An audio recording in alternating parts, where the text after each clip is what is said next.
조갑제 TV 시청자 여러분 안녕하십니까. 2022년 1월 4일 밤 9시 30분입니다. 류건일 전 조선일보 주필은 정치 상황을 이념적으로 분석하고 대안을 제시하는 분입니다. 이분의 글을 읽으면은 한반도의 좌우 이념 대치 상황에 대한 시각이 아주 정리가 잘 됩니다. 오늘 인터넷 매체인 뉴데일리에 기고한 칼럼의 제목은 위기의 윤석열, 이준석 내쳐야 한다. 이준석을 내쳐야 윤석열이 위기에서 탈출할 수 있다. 제가 주장하는 것과 같은 맥락인데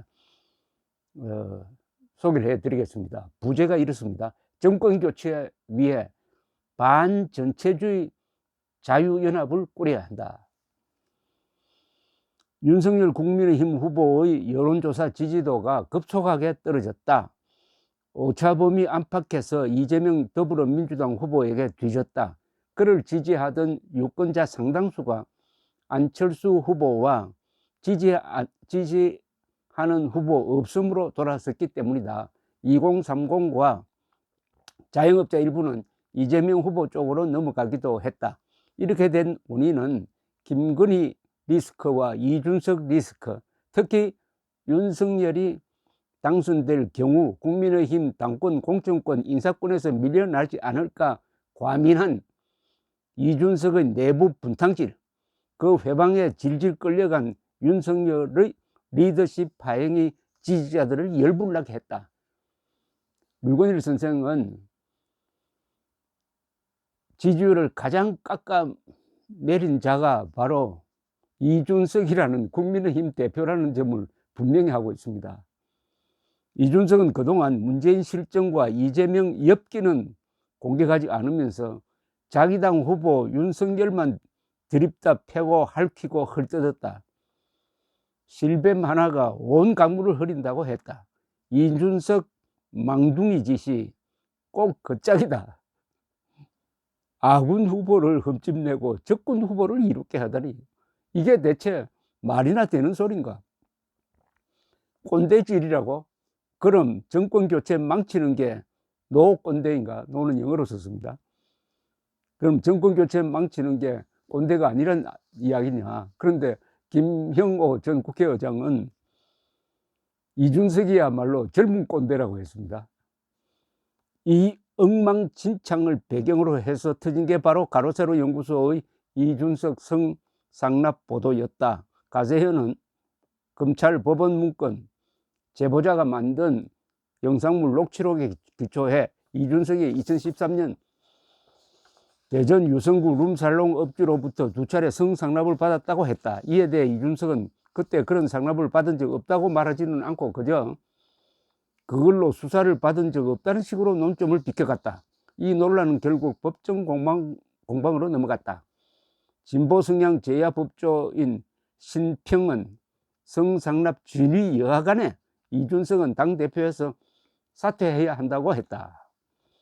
이 과정에서 있었던 포복 절도할 진풍경은 진보적이라는 더불어민주당이 이준석 스캔들을 박살내기는 고사하고 오히려 그걸 감싸주고 편들어 주었다는 점이다. 이를 두고 일부는 약점 잡힌 이준석이 민주당 이간질에 이용당했다고 의심했다. 확인된 이야기는 아니다. 또 하나 웃긴 것은 이준석 성상납 의혹이 사실인지 아닌지를 가리려 하지 않으면서 설령 그게 사실이라 할지라도 그를 계속 국민의힘 실세로 남아있게 하려고 이준석 선대위 복귀론 따위를 띄운 사례였다. 이건 주로 기자들이 하고 있습니다. 기자들이. 정치기자들이. 정치적 기자 또는 정치부 기자. 어쨌든 정치기자죠. 이준석과 그 척하면 척들이 자기 주도권을 잡기를 바라는 속셈이었다. 그러나 이런 속배는 공작과 수작에 맞서 국민의힘 책임당원 2만에서 3만여 명은 이준석 당대표를 탄핵하려는 움직임을 보이고 있다. 이들은 필요하다면 그들이 확보한 성상납 녹취록과 동영상을 까발릴지도 모른다. 그런 파국이 오기 전에 이준석 스스로 사퇴하고 떡집이라도 하며 착하게 사는 편이 나을 것이라고 그들은 충고한다. 1950년대에도 함상훈이란 야당 중진이 집권당에 포섭돼 야당 지도자 신익희를 궁지에 빠뜨리려고 그가 뉴델리에 갔을 때 6.25 당시 납북된 조소왕을 만났다고 주장해 야당을 어지럽힌 적이 있다. 추한 권력투쟁 현장에서는 언제나 그런 내부 교란질이 명멸하곤 했다. 이준석 같은 인간형이 과거에도 있었다는 겁니다. 그러나 이준석은 아마 그 행동이 가장 악질적이라는 이야기죠. 그렇다면 윤석열과 국민의힘은 이제부터 무엇을 해야 할 것인가? 윤석열은 돌아온 장고가 되어야 한다. 윤석열은 애초에 왜 여론조사에서 최다 득표자가 되었던가? 다른 이유 없다. 그가 국회 청문회장에서 문재인, 추미애, 조국, 박범계, 윤호중, 김용민, 김남국에 맞서 너무나 용감하게 잘 싸웠기 때문이다. 그걸 본 국민이 아, 이 사람이구나 하고 찍었기 때문이다. 그런데 그렇던 윤석열이 국민의힘에 입당한 후부터는 뭐가 어찌 됐는지 마치 소금에 절인 김장배추처럼 후줄근해졌다. 울산으로 쫓아가 이준석과 함께 빨간 점퍼를 입고 사진 찍고 싶으면 말하세요 하면서 그는 어색해했다. 타이밍도 느리고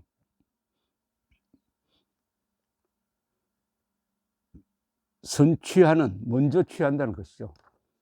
선제하는, 선취하는 것도 없고 꽝소리도 나지 않았다. 이래서는 안 된다. 윤석열은 다시 성난 금투사로 돌아와야 한다. 이 말이 참 좋네요. 성난 금투사로 돌아와야 한다. 글래디에이터로 돌아와야 한다. 성난, 환한 모습을 보고 싶다는 거 아니겠습니까? 그리고 그는 몇 개 필승 전략을 결행해야 한다. 배후 총질 모사꾼을 단호히 잘라버려야 한다. 대장동 탈원전, 집값 폭등, 자영업 폭망, 민간인 사찰을 매섭게 치고 나가야 한다. 김종인, 이준석이야 뭐라 하든 안철수와 시급히 합당해야 한다. 박근혜 전 대통령을 만날 기회가 된다면 미안하다고 해야 한다. 광화문 함성도 안아야 한다. 탈당파만 데리고 될까? 정치적 스펙트럼이 달라도 정권 교체만 동의하면은 반전체주의 자유연합을 꾸려야 한다. 이걸 못하면 시진핑식 전자독재가 따진다.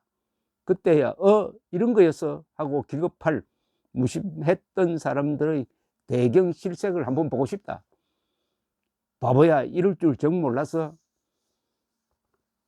유건일 선생의 이 칼럼은 아주 재밌습니다. 이분이 연세가 80을 넘었는데도 아주 젊은 감각으로 쓴 이 글의 핵심은 위기의 윤석열, 이준석을 잘라서 그 위기에서 탈출해야 한다.